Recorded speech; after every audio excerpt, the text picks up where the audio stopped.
आज तो हदे हो गलो। इ नयका साल 2025 में तो ऐसा स्वागत होलो। बुतरुअन प्रणाम पाती के बाद जानो को फूलकोबिया के फूला दे के बोल लो happy new year sir. Thank you, happy new year. नया नया देखिए फूलकोबी के फूल से हैप्पी न्यू ईयर होले। बुतरुअन हमरा कैल के बहुत बहुत धन्यवाद। एकरा से अच्छा की चीज होते नयका साल में खाए के भी काम आते। चलिए, मुस्कान प्रिया आयलो, टॉफी दिल को और पैर छू के आशीर्वाद दिल को। नयका साल के मुबारकबाद के बाद हम पहुंच गलियो स्कूल।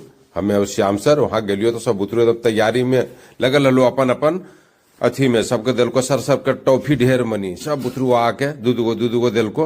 ओकर बाद सब बुतरू लग गलो अपन अपन नया साल मनावे में। कहा छुट्टी तो हले ने, सब बुतरुअन कल के सर यही मनाएंगे। बोले ठीक है भाई, मध्याह्न भोजन अलग से, तुम लोग का अलग से। और बात देखो बुतरुआ ले को गर्मा गर्म नींबू के चाय पी लियो। अभी चाहिए रखबे कैलियो कि उधर से दूसरा ग्रुप पावरी लेके आ गलो कॉफी। काहे कहल हले भाई सब एक चीज मत पिलाई है, सब अलग अलग। ओकर बाद देखो आ गलो सूप। एकदम सुरेंद्र सर के देखो कैसे एकदम सूप के चुस्की लेलकी। और बाद बनले पास्ता। बुतरुअन पास्ता उस्ता लेके अले और 2 मिनट में जे नहीं बनो है की को मैगी